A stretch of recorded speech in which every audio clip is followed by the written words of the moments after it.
Good morning. Varkala Kanyakumari ട്രിപ്പിൻ്റെ മൂന്നാമത്തെ വീഡിയോസിലേക്ക് എല്ലാവർക്കും സ്വാഗതം.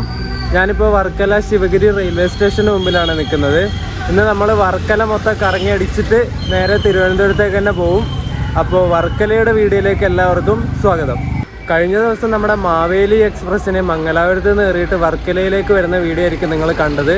ആ വീഡിയോ കണ്ടിട്ടില്ലെങ്കിൽ അതിൻ്റെ ലിങ്കൊക്കെ ഞാൻ ഈ വീഡിയോയുടെ ഡിസ്ക്രിപ്ഷൻ ബോക്സിൽ കൊടുക്കാവേ. അതിന് മുമ്പ് നമ്മൾ മംഗലാപുരം പോയ വീഡിയോയും കൂടി ഉണ്ട്, നമ്മുടെ കോയമ്പത്തൂർ മംഗലാപുരം ഇൻ്റർസിറ്റിയുടെ. ആ വീഡിയോസൊക്കെ നിങ്ങൾ കാണുക. അപ്പോൾ ഈ വീഡിയോയിലേക്ക് എല്ലാവർക്കും സ്വാഗതം.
നമ്മുടെ വർക്കല റെയിൽവേ സ്റ്റേഷൻ്റെ കെട്ടിടം ഇതാണ്.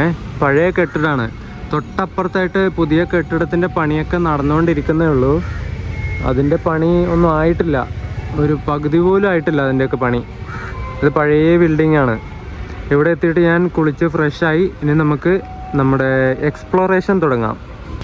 നമ്മൾ ആദ്യം വർക്കലയിൽ എങ്ങോട്ടാണ് പോകുന്നത് വെച്ചാൽ, ഇവിടെ ഒരു ജനാർദ്ദന സ്വാമി ക്ഷേത്രമുണ്ട്, അവിടത്തേക്കാണ് പോകുന്നത്. നമ്മുടെ ഈ റെയിൽവേ സ്റ്റേഷൻ ഏകദേശം 2.4 കിലോമീറ്റർ അങ്ങോട്ടേക്ക് നടക്കാനുണ്ട്. നമുക്ക് നോക്കാം, ബസ്സോ ഷെയർ ഓട്ടോ അങ്ങനെ എന്തെങ്കിലും കിട്ടുമെങ്കിൽ നമുക്ക് അതിന് പോവാം. രാവിലെ തന്നെ വെറും വയറ്റിൽ നടക്കേണ്ട വെച്ചിട്ട് ഒരു ഗ്ലാസ് ചായ മേടിച്ചു. ഈ ഒരു പെട്ടിക്കടയിൽ നിന്ന്. ഈ സ്റ്റേഷന് തൊട്ട് മുന്നിൽ തന്നെ ഒരു പെട്ടിക്കടയുണ്ട്. ഇവിടെ ചായയൊക്കെ ഉണ്ട്. എന്നിട്ട് ഒരു ഗ്ലാസ് ചായ കുടിക്കാമെന്ന് വിചാരിച്ചു. റെയിൽവേ സ്റ്റേഷൻ്റെ പുതിയ ബിൽഡിംഗ് ഇതാണ്, ഈ വരുന്നതാണ്. അവിടെ ആൾക്കാരൊക്കെ ഉണ്ട്, പണിയെടുക്കാൻ തുടങ്ങിയിട്ടുണ്ട്. അതൊന്നും ആയിട്ടില്ല, ഇങ്ങനെ ഉണ്ടത്രേ. ഇതാണ് ഇപ്പോഴത്തെ പഴയ റെയിൽവേ സ്റ്റേഷൻ ബിൽഡിങ്. അതിൻ്റെ തൊട്ട് ഫ്രണ്ടിലായിട്ട് തന്നെ അമ്പലമുണ്ട്. പിന്നെ അതെ അങ്ങോട്ടാണ് ബസ് ടെർമിനൽ തോന്നുന്നു.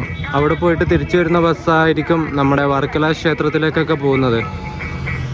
അതിൻ്റെ തൊട്ടിപ്പുറത്തായിട്ട് തന്നെ ഒരു എക്സൈസ് ഓഫീസ് ഉണ്ട്. ഇവിടെ ഒരു ബസ് വന്നിട്ടുണ്ട് വർക്കല ക്ഷേത്രത്തിലേക്കൊക്കെ പോകുന്നത്. ഇടക്കിടക്ക് ബസ് ഉണ്ടെന്നാണ് പറഞ്ഞത് ചോദിച്ചപ്പോൾ. നമുക്ക് എന്തായാലും ബസ്സിൽ തന്നെ പോവാം.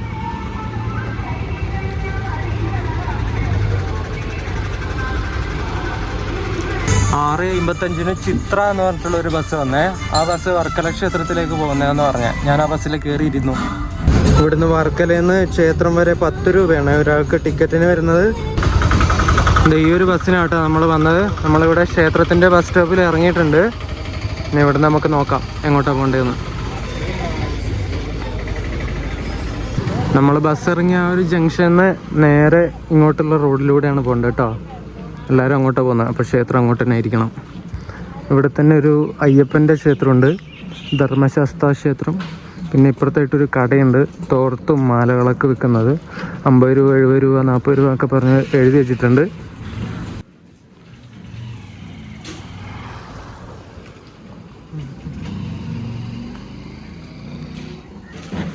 പോകുന്ന വഴി തന്നെ ഒരു കുളമുണ്ട് കേട്ടോ. ക്ഷേത്രക്കുളം തന്നെയാണെന്നാണ് തോന്നുന്നത്. നല്ല രസമുണ്ടല്ലേ കാണാൻ വേണ്ടിയിട്ട്. രാവിലെ സമയത്തുകൊണ്ട് അധികം വെയിൽ വരാത്തതുകൊണ്ട് ഒരു പ്രത്യേക വൈബാണ്. ആ ജംഗ്ഷൻ ഒരു 50 മീറ്റർ ഇങ്ങോട്ട് വരാനേ ഉള്ളൂ കേട്ടോ, നടക്കാനേ ഉള്ളൂ. ഇവിടെ തന്നെ ബോർഡ് കാണാം, ശ്രീ ജനാർദ്ദന സ്വാമി ക്ഷേത്രം ദക്ഷിണ കാശി എന്ന് ബ്രാക്കറ്റിൽ എഴുതി വെച്ചിട്ടുണ്ട് കേട്ടോ. ദക്ഷിണ കാശി എന്നുകൂടി ഈ ഒരു ജനാർദ്ദന സ്വാമി ക്ഷേത്രം അറിയപ്പെടുന്നുണ്ടാവും.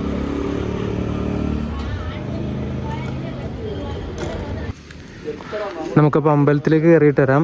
ഈ കാണുന്ന ഇവിടെ ദേവസ്വം ബോർഡിൻ്റെ തന്നെ ചെരുപ്പും ബാഗൊക്കെ സൂക്ഷിക്കാൻ പറ്റുന്ന ഒരു സ്ഥലമുണ്ട്. ഞാൻ അവിടെ ചെരുപ്പൊക്കെ അഴിച്ചു വെച്ചു. ഇനി നമുക്ക് നേരെ അമ്പലത്തിലേക്ക് കയറാം.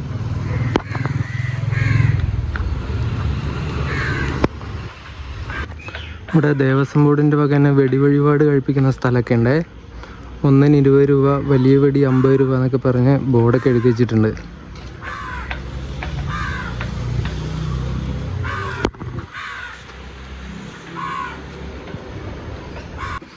ഒരു 10-30 സ്റ്റെപ്പുകൾ ഇങ്ങനെ കയറി വരാനുണ്ട് കേട്ടോ മുകളിലേക്ക്.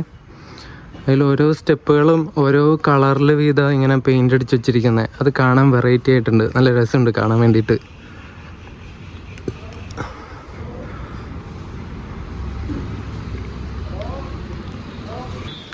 സോ നമ്മളങ്ങനെ അമ്പലത്തിൻ്റെ ഉള്ളിലെത്തി. ഇത് കണ്ടോ, എന്താ രസമല്ലേ കാണാൻ.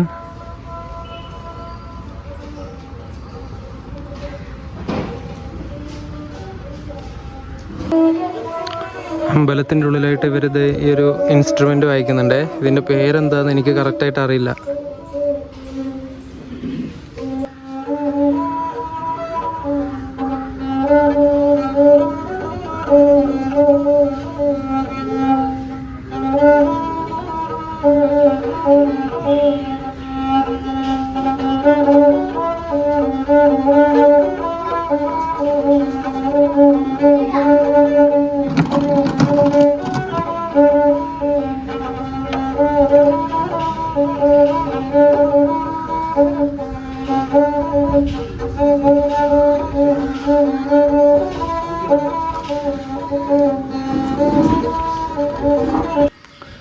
നമ്മളിപ്പോൾ നിൽക്കുന്ന ഈ ഒരു ജനാർദ്ദന സ്വാമി ക്ഷേത്രത്തിനെ വർക്കല ക്ഷേത്രം എന്നുകൂടി വിളിക്കുന്നുണ്ട്.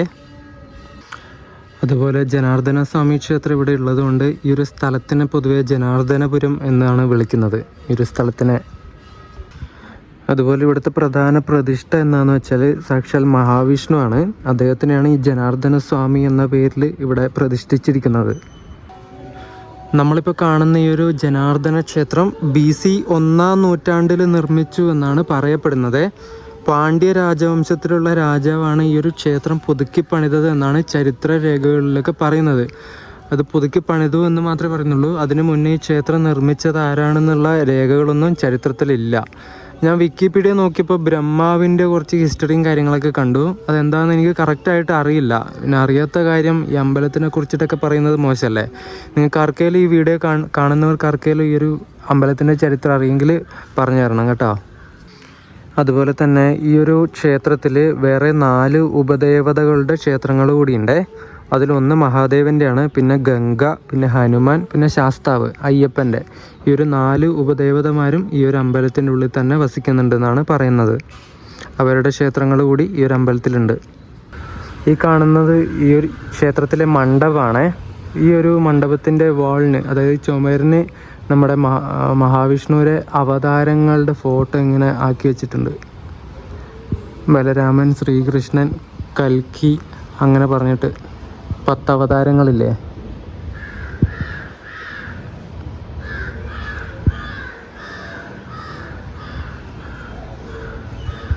നമ്മളിപ്പോൾ നിൽക്കുന്ന ഈ ഒരു ജനാർദ്ദന സ്വാമി ക്ഷേത്രമില്ലേ, ഇത് ഈ പിതൃതർപ്പണ ബലികർമ്മങ്ങൾക്കൊക്കെ പേര് കേട്ട ക്ഷേത്രമാണ്. നമ്മുടെ ആലുവ, മണപ്പുറം, തിരുനെല്ലി, തിരുനാവായൊക്കെ ഇല്ലേ, അവിടെയൊക്കെ നടക്കുന്ന പോലെ ഈ ബലിതർപ്പണം നടക്കുന്ന ഒരു ക്ഷേത്രമാണ് നമ്മളിപ്പോൾ നിൽക്കുന്ന ഈ ഒരു ജനാർദ്ദന സ്വാമി ക്ഷേത്രം. അത്രയും ഒരു പ്രശസ്തിയുള്ളൊരു ക്ഷേത്രം കൂടിയാണിത് നമ്മുടെ തിരുവനന്തപുരം ജില്ലയിൽ തന്നെ. ഇവിടെ ഈ ഒരു ക്ഷേത്രത്തിന് തൊട്ടപ്പുറത്തായിട്ട് പാപനാശം ബീച്ചുണ്ട്. ആ ഒരു ബീച്ചിൽ വെച്ചിട്ടാണ് ഈ ഒരു ബലിതർപ്പണ കർമ്മങ്ങളൊക്കെ നടക്കുന്നത്. അതുപോലെ ഈ ഒരു ജനാർദ്ദന സ്വാമി ക്ഷേത്രമൊക്കെ തിരുവിതാംകൂർ ദേവസ്വം ബോർഡിൻ്റെ കീഴിലാണ് പ്രവർത്തിക്കുന്നത്. പിന്നെ ഈ ഒരു ക്ഷേത്രത്തിൻ്റെ വേറൊരു പ്രത്യേകത എന്താണെന്ന് വെച്ചാൽ സമുദ്രത്തിൽ വെച്ചിട്ട്, കടലിൽ വെച്ചിട്ട് ആറാട്ട് നടക്കുന്ന ഏക ക്ഷേത്രമാണ്, നമ്മുടെ കേരളത്തിലെ തന്നെ ഏക ക്ഷേത്രമാണ് ഈ ഒരു ജനാർദ്ദന സ്വാമി ക്ഷേത്രം എന്ന് പറയുന്നത്. അതുപോലെ വേറൊരു പ്രത്യേകത കൂടി ഈ ഒരു അമ്പലത്തിലുണ്ട്. ഒരു വർഷം രണ്ട് തവണയാണ് ഈ ഒരു അമ്പലത്തിൽ ഉത്സവം ഉള്ളത്. അത് മലയാള മാസം മീനമാസത്തിലും തുലാമാസത്തിലുമാണ്. അതായത് ഇംഗ്ലീഷ് മാസം പറയുകയാണെങ്കിൽ ഏകദേശം ഒരു മാർച്ച്, ഏപ്രിൽ, പിന്നെ തുലാമാസം എപ്പോഴാണ് വരിക ഞാൻ നോക്കിയിട്ട് പറയാം. തുലാമാസം വരുന്നത് ഏകദേശം ഒക്ടോബർ, നവംബർ മാസത്തിലായിരിക്കുമേ. അങ്ങനെ 2 തവണ, ഒരു വർഷത്തിൽ 2 തവണയാണ് ഈ ഒരു ക്ഷേത്രത്തിൽ ഉത്സവം നടക്കുന്നത്.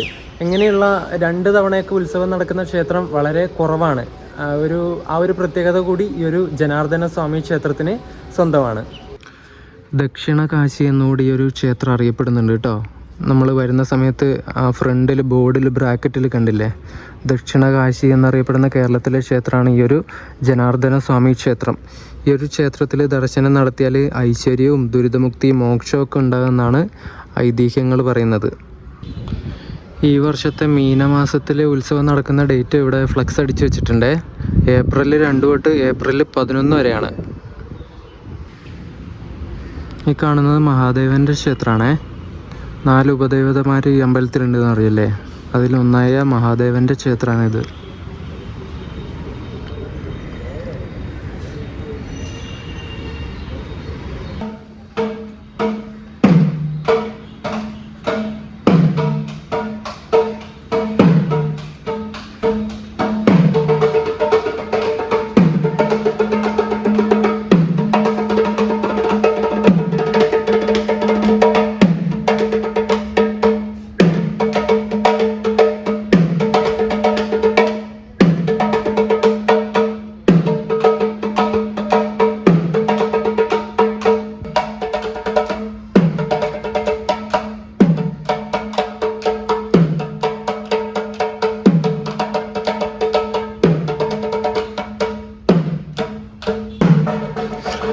അമ്പലമൊക്കെ കണ്ട് ഞാൻ താഴേക്ക് ഇറങ്ങുകയാണ്.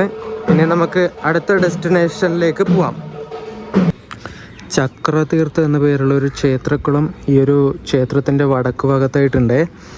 ഇത് ഐതിഹ്യപ്രകാരം പറയുന്നത് മഹാവിഷ്ണുവിൻ്റെ സുദർശന ചക്രം കൊണ്ടുണ്ടായിട്ടുള്ള കുളമാണെന്നാണ്. ആ ഒരു കുളത്തിൽ നിന്നാണ് ഇപ്പോഴും ഈ ഒരു അമ്പലത്തിലേക്കുള്ള ആവശ്യങ്ങൾക്കുള്ള വെള്ളം എടുക്കുന്നതാണ് പറയുന്നത്.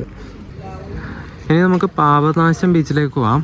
നമ്മൾ ഈ അമ്പലത്തിലേക്ക് വന്ന വഴിയില്ല, ആ ജംഗ്ഷന്ന്, ആ റോഡ് നേരെ വെച്ച് പിടിച്ചാൽ പാപനാശം ബീച്ചിലേക്ക് തന്നെ പോവാം. ഇവിടുന്ന് ഒരു 5 മിനിറ്റ് നടക്കാനുള്ളൂ എന്നാണ് പറഞ്ഞത്. തൊട്ടിപ്പുറത്തായിട്ട് കളിപ്പാട്ടങ്ങളും ബുക്കുകളൊക്കെ വെക്കുന്ന ചന്തയില്ലേ. തുച്ഛമായ വില മാത്രമേ ഉള്ളൂ. വഴിയിൽ നിങ്ങൾ എത്രയോ പണം കളയുന്നു. വാങ്ങുവിൻ അഷ്ടബന്ധ ശക്തിയുള്ള ഈ പഞ്ചലോഹ മോതിരം നിങ്ങളുടെ വിരലിൽ അണിയൂ. ഇനി എന്തെങ്കിലും കഴിച്ചിട്ട് നമുക്ക് പാപനാശം ബീച്ചിലേക്ക് പോകാമെന്ന് വിചാരിച്ചു. ഇവിടെ ആ ഒരു ജംഗ്ഷനിൽ തന്നെ ശ്രീപത്മം എന്ന് പറഞ്ഞിട്ടൊരു റെസ്റ്റോറൻ്റ് ഉണ്ട്. വെജും നോൺ വെജും ഒക്കെ കിട്ടുമെന്നാണ് പറയുന്നത്. നമുക്കിവിടെ കയറിയിട്ട് എന്തെങ്കിലും കഴിക്കാം, എന്നിട്ട് ബാക്കി. ഹോട്ടലിൽ കയറിയിട്ട് വയറൊക്കെ നിറച്ചു. ഒരു ചായയും 2 ദോശയും കടലക്കറിയൊക്കെ കഴിച്ചു. ഇപ്പോഴൊരു സമാധാനമായത്. എന്നിട്ട് ഞാൻ നേരെ പാപനാശം ബീച്ചിലേക്ക് നടക്കുകയാണിപ്പോൾ. ഞാനിപ്പോൾ ആ നേരത്തെ കണ്ട കുളമില്ലേ, ആ വലിയ കുളം, അതിൻ്റെ ഇപ്പുറത്തെ സൈഡിലല്ലേ, ഞാൻ കാണിച്ചു തരാം. ഈ ഒരു കുളത്തിൽ എല്ലാവരും കുളിക്കുന്നൊക്കെ ഉണ്ട് കേട്ടോ. ഇതങ്ങ് അവിടെയൊക്കെ ആൾക്കാർ കാണാം, അവരൊക്കെ കുളിക്കാൻ വേണ്ടി വരുന്നവരാ. പ്ലാസ്റ്റിക് കുപ്പിയൊക്കെ ഇട്ടിട്ടുണ്ട്. അതൊക്കെ ഭയങ്കര മോശമാണ് കേട്ടോ.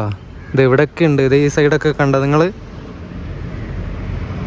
ഈ ആളുകൾ വന്നിട്ട് കുളിക്കുന്ന സമയത്തൊക്കെ ഈ കുളം കച്ചറാക്കുന്നത്.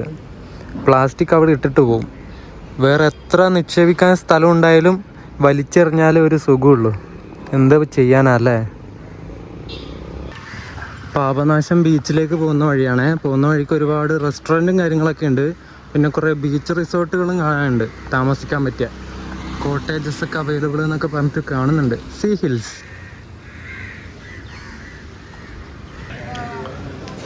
നമ്മളങ്ങനെ ബീച്ചിൻ്റെ സൈഡിലേക്ക് എത്തിയിട്ടുണ്ട്. ഒരുപാട് ആൾക്കാരൊക്കെ ഉണ്ട് കേട്ടോ, കുറേ വിദേശികളൊക്കെ ഉണ്ട്. നേരത്തെ ജനാർദ്ദന സ്വാമി ക്ഷേത്രത്തിൽ പോയപ്പോൾ ഞാൻ പറഞ്ഞില്ലേ, പിതൃതർപ്പണത്തിന് പേരുകേട്ട ക്ഷേത്രമാണെന്ന്. അത് ഈ പാപനാശം ബീച്ചിൽ വെച്ചിട്ടാണ് നടക്കുന്നത്. ഇവിടെ ബോർഡ് വെച്ചിട്ടുണ്ട് അവർ. ക്ഷേത്രപിണ്ഡത്തിൽ ബലിയർപ്പണം 75 രൂപ, അസ്ഥി നിമഞ്ജന കർമ്മം 100 രൂപ എന്നൊക്കെ പറഞ്ഞിട്ട്. ഇത് കണ്ടോ, ഈ ഒരു കടപ്പുറത്ത് വെച്ചിട്ടാണ് ബലിതർപ്പണം നടക്കുന്നത്. എന്നിട്ട് ആ ഒരു പുഴയിൽ ഒഴുക്കും. അങ്ങനെയാണ് ഇവിടെ നടക്കുന്നത്. ഇവിടെ കുറേ ആൾക്കാർ ബലിതർപ്പണം നടത്തുന്നത് കാണാം.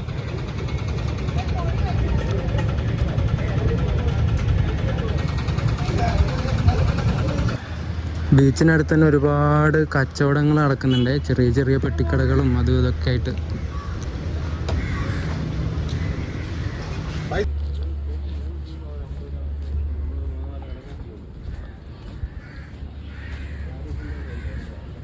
ഇത് ഇവിടെ നിന്ന് തന്നെ നമുക്ക് കടൽ കാണാൻ വേണ്ടി പറ്റുന്നുണ്ട് കേട്ടോ. നല്ല നീല കളറിൽ ഇങ്ങനെ കടൽ പരന്നങ്ങ് കിടക്കുക. നമുക്ക് അങ്ങോട്ട് പോവാം. കുറച്ച് ഇതിലൂടെ നടന്നിട്ട് ബീച്ചിലേക്ക് പോവാം.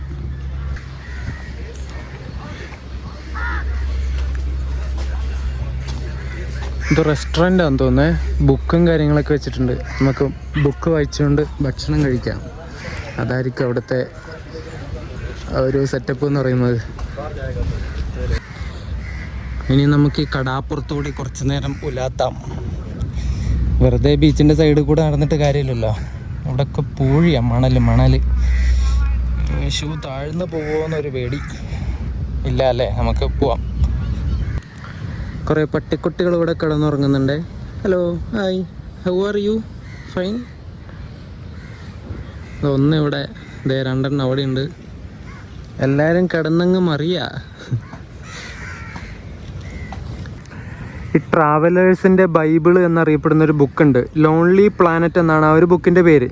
ആ ഒരു ബുക്കിൽ ഇടം പിടിച്ചിട്ടുള്ള സ്ഥലമാണ് നമ്മളിപ്പോൾ കാണുന്ന ഈ ഒരു പാപനാശം ബീച്ച്. അത്രയും ഫേമസ് ആയിട്ടുള്ളൊരു ബീച്ചാണ് ഈ ഒരു പാപനാശം എന്ന് പറയുന്നത്. അത് ബുക്കിൽ എന്താ പറയുന്നത് വെച്ചാൽ, നമ്മൾ സഞ്ചാരികൾ, ഈ ട്രാവലേഴ്സ് കണ്ടിരിക്കേണ്ട ലോകത്തിലെ ഏറ്റവും മനോഹരമായിട്ടുള്ള 100 ബീച്ചുകളെ കുറിച്ചിട്ടാണ് ആ ഒരു ലോൺലി പ്ലാനറ്റ് ബുക്കിൽ പറയുന്നത്. ആ ഒരു ലോകത്തിൽ കണ്ടിരിക്കേണ്ട 100 ബീച്ചുകളിൽ ഒന്നായാണ് ഈ ഒരു പാപനാശം ബീച്ചിനെ ഈ ഒരു ലോൺലി പ്ലാനറ്റ് ബുക്ക് പറയുന്നത് കേട്ടോ. അത്രയും ഫേമസ് ആയിട്ടുള്ള ഒരു ബീച്ചാണ് നമ്മളിപ്പോൾ നിൽക്കുന്നത്. എന്താ അല്ലേ? ഈ ഒരു പാപനാശം ബീച്ച് കൂടാതെ നമ്മുടെ ഗോവയിലുള്ള പാലോലം ബീച്ചും പിന്നെ ആൻഡമാൻ നിക്കോബാറിലുള്ള സ്വരാജ് ബീച്ചൊക്കെ ഈ ഒരു നമ്മുടെ ലോൺലി പ്ലാനറ്റ് ബുക്കിൽ ഇടം പിടിച്ചിട്ടുള്ള മറ്റ് ബീച്ചുകളാണ്. ഇന്ത്യയിൽ നിന്നുള്ള മറ്റ് ബീച്ചുകൾ. ഒരുപാട് പട്ടിക്കുഞ്ഞുങ്ങളുണ്ട് കേട്ടോ ഇവിടെ. ഹായ്, ഹലോ, ഹലോ, ബാ ബാ. അതിന് ഭയങ്കര പേടി. ബാടാ ബാ. Hi hi. ഇതേ വേറെ എണ്ണത്തിന് നമുക്ക് കിട്ടിയിട്ടുണ്ടേ. അടിപൊളി അടിപൊളി അടിപൊളി. Hi, hello.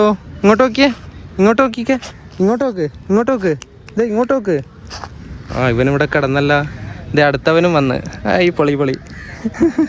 Hello, hello, how are U? How are U? ഇതേ അവൻ കുറച്ച് പേടിത്തൂറി കേട്ടോ.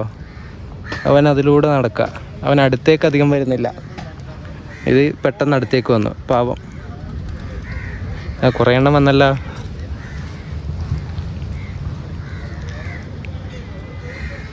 ഡിൻഡിങ് ഡിൻഡിങ്. അവർ ഫ്രഞ്ച് കിസ് അടിക്കാൻ തോന്നുന്നു. നമ്മളിപ്പോൾ നിൽക്കുന്ന ഈ ഒരു വർക്കല ഒരു തീർത്ഥാടന കേന്ദ്രം എന്നതിനപ്പുറം ഒരു ടൂറിസ്റ്റ് പ്ലേസ് കൂടിയാണേ. ഒരു 80% ഈ ഒരു വർക്കല ടൂറിസ്റ്റ് പ്ലേസ് ആണ്. ഒരു 20% മാത്രമേ ഇതൊരു തീർത്ഥാടന കേന്ദ്രമായിട്ട് കാണുന്നുള്ളൂ. ഒരുപാട് വിദേശികളൊക്കെ വന്നിട്ട് കുറേ ആൾക്കാരുടെ ഉപജീവന മാർഗ്ഗമാണ് ഈ ടൂറിസം എന്ന് പറയുന്നത് ഈ ഒരു വർക്കലയിൽ.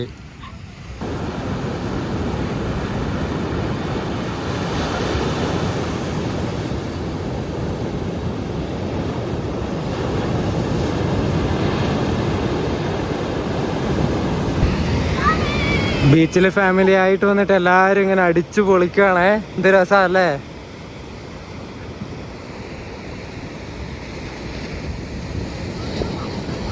ചെറിയ ചെക്കൻ അവൻ്റെ അമ്മയുടെ ദേഹത്ത് മണൽ വാരി എറിയാ.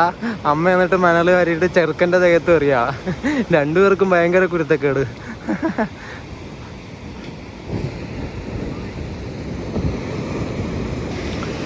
ഇവരൊക്കെ എല്ലാവരും ചാടുന്ന കണ്ടിട്ട് എനിക്കും ചാടാൻ വേണ്ടി തോന്നുന്നുണ്ട്.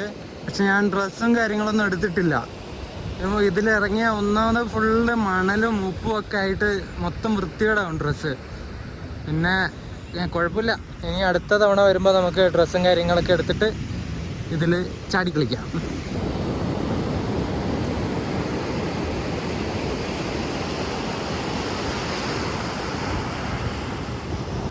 ഈ ഒരു വർക്കല ബീച്ചിലെ ഈ ഒരു സമുദ്രത്തിലെ വെള്ളത്തിന് ഔഷധ ഗുണങ്ങളും അതുപോലെ തന്നെ രോഗങ്ങൾ മാറ്റാനുള്ള ഒരു പവറൊക്കെ ഉണ്ടെന്നാണ് പറയപ്പെടുന്നത്. ഈ വെള്ളത്തിൽ കുളിച്ചാൽ, അതായത് ഈ സമുദ്രത്തിലൊന്ന് മുങ്ങിയെന്ന് പറഞ്ഞാൽ നമ്മൾ ചെയ്തിട്ടുള്ള എല്ലാ പാപങ്ങളും പരിഹരിക്കപ്പെടും. ആ പാപങ്ങളൊക്കെ പോവും എന്നാണ് വിശ്വാസം. അതുകൊണ്ടാണ് ഈ ഒരു ബീച്ചിനെ, അല്ലെങ്കിൽ ഒരു വർക്കല ബീച്ചിനെ പാപനാശം ബീച്ച് എന്നുകൂടി വിളിക്കുന്നത്. ഈ പാപനാശം എന്നതിൻ്റെ അർത്ഥം ഈ പാപങ്ങളെ നശിപ്പിക്കുന്നവൻ എന്നാണ്. അങ്ങനെയായിരിക്കണം പാപനാശം ബീച്ച് എന്ന പേര് വന്നത്.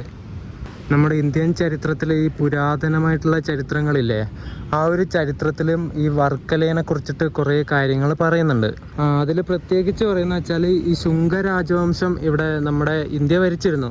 ആ ഒരു സമയത്തൊക്കെയാണ് ഈ ഒരു വർക്കലയ്ക്ക് കൂടുതൽ പ്രാധാന്യം വന്നു എന്നാണ് ചരിത്രങ്ങൾ പറയുന്നത്. Periplus of the Erythraean sea അങ്ങനെ പറഞ്ഞിട്ടൊരു ഗ്രീക്ക് പുസ്തകമുണ്ട്. ആ ഒരു ഗ്രീക്ക് പുസ്തകത്തിൽ ഈ ഒരു വർക്കലയുടെ പേര് ബലിത എന്നായിരുന്നു. BALITHA, ബലിത. അങ്ങനെയുള്ള പേരിലാണ് ഈ ഒരു വർക്കല എന്ന സ്ഥലം അറിയപ്പെട്ടിരുന്നത് പഴയ കാലത്താണേ.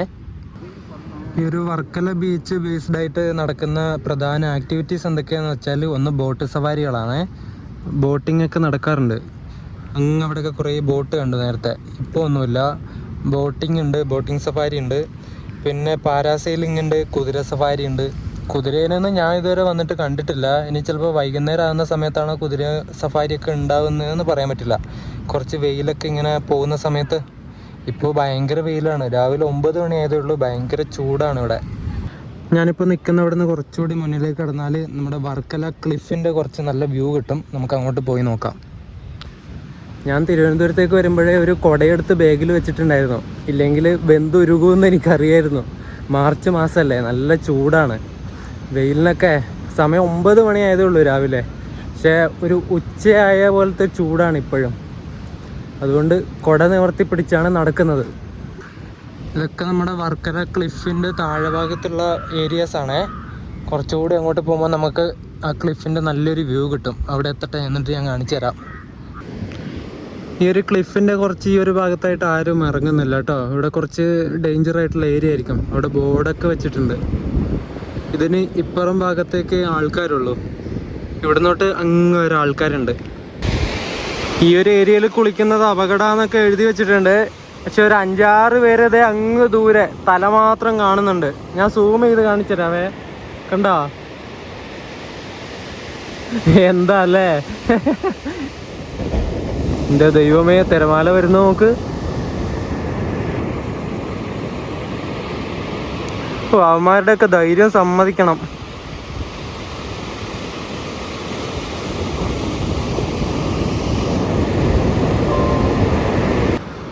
വർക്കല ക്ലിഫ് കണ്ടോ നിങ്ങൾ? ക്ലിഫ് മലകളിങ്ങനെ നിൽക്കുന്നത്. ആ മലയുടെ ടോപ്പ് ഭാഗത്താണ് എല്ലാ കച്ചവട കേന്ദ്രങ്ങളും നിൽക്കുന്നത്. പാറക്കൂട്ടങ്ങൾ ഇങ്ങനെ കിടക്കുന്നുണ്ടോ?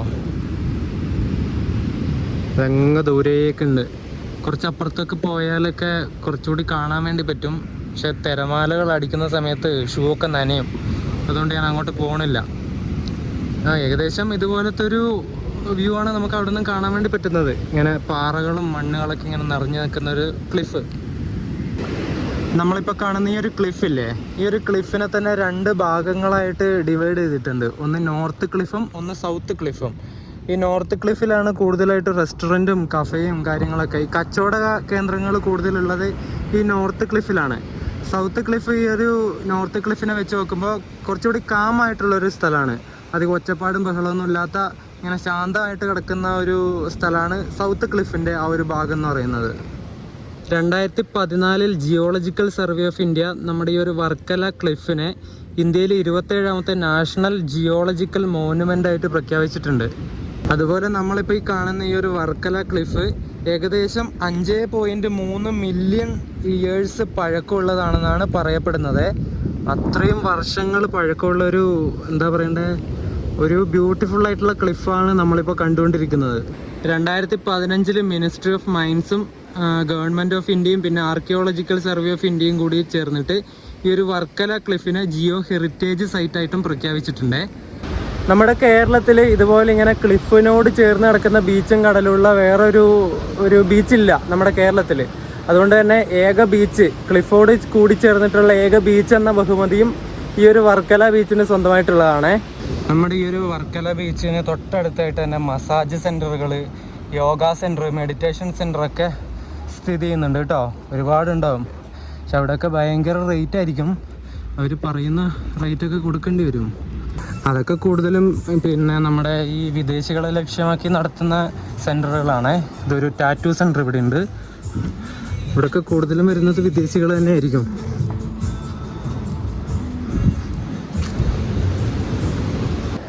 ഞാനിപ്പോൾ വർക്കല ക്ലിഫിൻ്റെ മുകൾ ഭാഗത്തൂടെ നടക്കുകയാണ്. മൊത്തം കച്ചവട കേന്ദ്രങ്ങളാണ് ഇവിടെ. ഈ സ്വന്തമായിട്ട് തയ്ച്ചിട്ട്, ഈ മെഷീൻ വെച്ചിട്ട് തയ്ച്ചിട്ടുള്ള പാൻറ്റുകൾ, ഷർട്ടുകൾ വിൽക്കുന്ന പീടിക, പിന്നെ സുവനീറുകൾ, ഹാൻഡിക്രാഫ്റ്റ് ആയിട്ടുള്ള സാധനങ്ങൾ വിൽക്കുന്ന, അങ്ങനെ ഒരുപാട് കച്ചവട കേന്ദ്രങ്ങളാണ് ഇവിടെ മൊത്തം ഉള്ളത്. യോഗ സെൻറ്ററുകളൊക്കെ ഉണ്ടെന്ന് പറഞ്ഞില്ലേ, ഇത് കണ്ടോ, സ്കൂൾ ഓഫ് യോഗ, ടൈമിങ്ങും കാര്യങ്ങളൊക്കെ അവിടെ കൊടുത്തിട്ടുണ്ട്. റോയൽ ആർട്ട് ഗാലറി അങ്ങനെയൊക്കെ പറഞ്ഞിട്ട് കുറേ ഉണ്ട് ഇവിടെ. ആ യോഗയുടെ അത് സെൻറ്റർ അതെ ആ കാണുന്ന അവിടെയാന്ന് തോന്നുന്നു.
ഓരോന്നിൻ്റെയും സ്വഭാവം ഓരോന്നല്ലേ. പക്ഷെ ചിലത് വെറും പാവാട്ടോ, കാണുമ്പോൾ തന്നെ വാലാട്ടിക്കൊണ്ട് ഇങ്ങനെ പുറകെ വരും. ഞാൻ ഒരു ബ്ലാക്ക് സാൻഡ് ബീച്ചിലേക്ക് ഇറങ്ങുകയാണേ. ഇവിടെ മൊത്തം പാറക്കൂട്ടങ്ങളാണ്. ഇതൊക്കെ ഇറങ്ങി വേണം അങ്ങോട്ട് പോകാൻ വേണ്ടിയിട്ട്.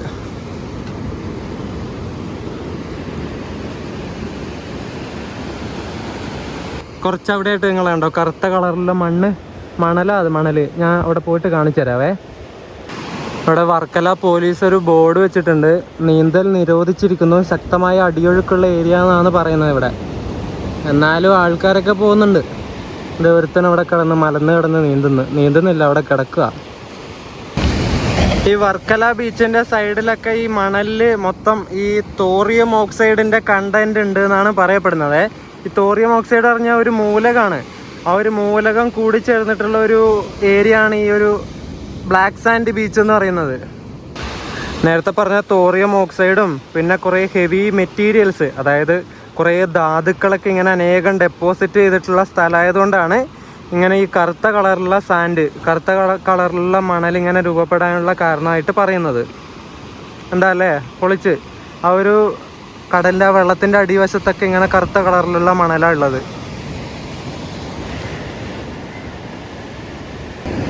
കറുത്ത കളറിൽ കാണപ്പെടുന്ന ഇൽമനൈറ്റ് എന്ന് പറഞ്ഞിട്ടുള്ള ഒരു ധാതുവും മിനറൽസും പിന്നെ ഈ റെഡിഷ് കളറിലുള്ള മോണോസൈറ്റ് എന്ന് പറഞ്ഞിട്ടുള്ള ഒരു ധാതുക്കളും ചേർന്നിട്ടാണ് ഈ ഒരു മണലിന് കറുത്ത നിറം കൊടുക്കുന്നത്. കണ്ടോ, ഫുള്ളിങ്ങനെ കറുപ്പാണ്. നല്ല രസമില്ലേ? എൻ്റെ കയ്യിൽ മൊത്തമായി. അതായത് ഈ ഒരു സാധനങ്ങളൊക്കെ കെമിസ്ട്രിയാണ്. രസതന്ത്രപരമായിട്ടുള്ള കുറേ കാര്യങ്ങൾ നമുക്കിവിടെ വർക്കല ബീച്ചിൽ കാണാൻ വേണ്ടി പറ്റും കേട്ടോ. കെമിസ്ട്രി വെറുത്ത സബ്ജക്റ്റാണ് അതൊക്കെ. എന്നാലും ഇത് ഒരു വ്ളോഗ് ചെയ്യേണ്ടതുകൊണ്ട് ഞാൻ പഠിച്ചതാണ് ഇതൊക്കെ. നൈസാ. കറുത്ത കളറിലുള്ള പൂഴി. നമ്മളെ നാട്ടിൽ പൂഴി എന്നാണ് പറയുന്നത് കേട്ടോ. നിങ്ങൾ മണൽ എന്നല്ലേ പറയുന്നത്. പൂഴി ടെൻഡൻ. അപ്പുറം വർക്കല ബീച്ചിനെ അപേക്ഷിച്ച് നമ്മുടെ ഈ ബ്ലാക്ക് സാൻഡ് ബീച്ചിൽ ഒട്ടും തിരക്കില്ല കേട്ടോ. ഭയങ്കര കാമായിട്ടുള്ള സ്ഥലമാണിത്. ആകെ കുറച്ച് പേര് മാത്രമേ ഇവിടെ ഉള്ളൂ. നൈസാണ്. ഇനി ഒരു സ്ഥലം കൂടി നമുക്ക് കാണാനുണ്ട്, വർക്കല അക്വേറിയം. അതുകൂടി കണ്ടാൽ ഏകദേശം ഞാൻ എഴുതി വെച്ച ആ ഒരു ബക്കറ്റ് ലിസ്റ്റൊക്കെ ആവും. അപ്പോൾ നമുക്ക് നേരെ അക്വേറിയം കാണാൻ വേണ്ടിയിട്ട് പോവാം. ഞാൻ അങ്ങനെ അക്വേറിയത്തിൻ്റെ ആ ഒരു ഫ്രണ്ട് ഗേറ്റിൽ എത്തിയിട്ടുണ്ട്. എൻട്രൻസ് ഗേറ്റ് ഇതാണ് അക്വേറിയത്തിൻ്റെ. നമ്മൾ ബ്ലാക്ക് സാൻഡ് ബീച്ചിലേക്ക് പോയില്ലേ, ആ ഒരു ബീച്ചിലേക്ക് പോകുന്ന വഴിക്കാൻ ഒരു റോഡുണ്ട് വലതുവശത്തേക്ക്. ആ വലതുവശത്തു നിന്നൊരു 50 മീറ്റർ മുന്നിലേക്ക് വന്ന ഈ ഒരു എൻട്രൻസ് ഗേറ്റ് കാണാൻ വേണ്ടി പറ്റും കേട്ടോ. സോ ഇതാണ് നമ്മുടെ അക്വേറിയം ഒക്കെ ഉള്ള സ്ഥലം.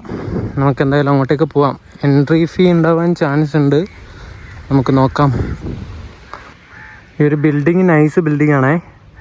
ഒരു ആർക്കിടെക്ചറൽ സ്റ്റൈൽ ഉണ്ടോ, പൊളിയല്ലേ. ഞാൻ ടിക്കറ്റ് എടുത്തു. ഒരാൾക്ക് 30 രൂപയാണ് വരുന്നത്. നമ്മുടെ ഇന്ത്യൻ സിറ്റിസൺസിന് 30 രൂപ, പിന്നെ ഫോറിൻ ആളുകൾക്ക് 150, കുട്ടികൾക്ക് 15, പിന്നെ പാർക്കിൽ കയറാനായിട്ട് 10 രൂപ extra. Varkala aquarium training and awareness centre ഉദ്ഘാടനം 2016 അന്നത്തെ മുഖ്യമന്ത്രിയായിരുന്നു ഉമ്മൻചാണ്ടിയാണ് ഉദ്ഘാടനം ചെയ്തത്.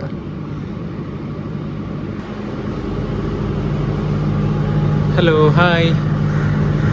ഇത് മീനിൻ്റെ പേരുകളൊക്കെ ഇവിടെ എഴുതി വെച്ചിട്ടുണ്ട് കേട്ടോ. ഓസ്കാർ.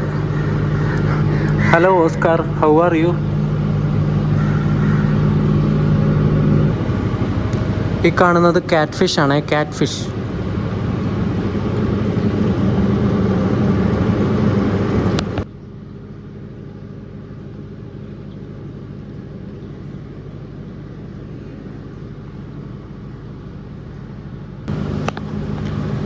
ദേ കിടക്കുന്ന ജെല്ലി ഫിഷുകൾ. ഇതിനെ ഞാൻ ആദ്യമായിട്ടാണ് കാണുന്നത് കേട്ടോ. അടിപൊളി. നൈസാട്ടോ, നൈസ്.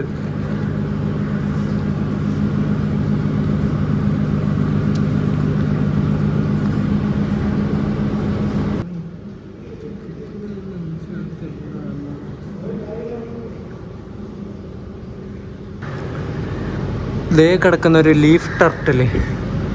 ഹായ് ആമക്കുട്ടി.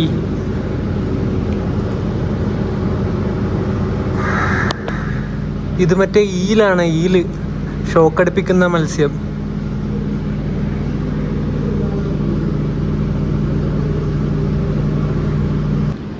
ഈ ഒരു അക്വേറിയത്തിൻ്റെ മുകളിൽ നമുക്ക് ബീച്ചിൻ്റെ വ്യൂ കാണാൻ വേണ്ടി പറ്റും കേട്ടോ. സൂപ്പർ വ്യൂ ആണ്. അങ്ങ് കുറച്ച് മുന്നിലായിട്ടൊരു പള്ളിയോ എന്തോ കാണുന്നുണ്ട്. പള്ളിയാന്ന് തോന്നുന്നു.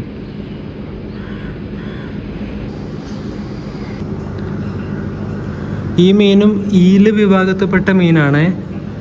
എൻ്റെ ദൈവമേ, അതിനെ കാണുമ്പോൾ തന്നെ പേടിയാവുന്നു. ഇത് 2 എണ്ണം ഉണ്ട് കേട്ടോ.